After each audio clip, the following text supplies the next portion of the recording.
தேவனுக்கு நான் ஏறெடுக்கிற ஆராதனையிலே தேவன் மகிமைப்படணும். அவர் மகிமைப்படணும்னா என் ஆராதனை பரிசுத்தமா இருக்கணும். வாய்க்கு வந்த மாதிரி எல்லாம் பாடிராத. இன்னைக்கு சபையில எப்படி எல்லாம பாடுறாங்க, வாய்க்கு வந்த மாதிரி பாடுறாங்க. இல்ல சினிமா பாட்டே சபையில பாடி ஆராதிக்கிறாங்க. கர்த்தர் பார்க்க மாட்டார்.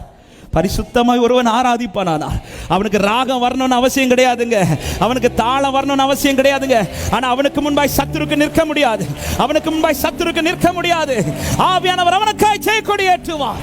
பாகால் தீர்க்கதரிசிகள் காலை முதல் இரவு வரைக்கும் சாயங்காலம் வரை கூப்பிட்டாங்க, ஒன்னு அசையல. ஆனா இந்த எலியா செப்பனிட வேண்டியதை செப்பனிட்டு பலிபிடத்தை சுத்திகரித்து விட்டு பலி மிருகத்தை மேல வச்சுட்டு அப்பான்னு சொல்லி கூப்பிட்டார். பரலோகத்திலிருந்து அக்கினி இறங்கினது. சகல ஜனங்களும் கர்த்தரே தெய்வம் என்று சொல்ல தொடங்கினார்கள். அன்பான தேவ ஜனமே, தேவனை ஆராதிக்கிற ஆராதனையில் கர்த்தர் மகிமைப்பட்டு எனக்கு அவர் யுத்தம் பண்ணி ஜெயம் எடுக்கணும்னா என் ஆராதனை பரிசுத்தமானதா இருக்கணும்.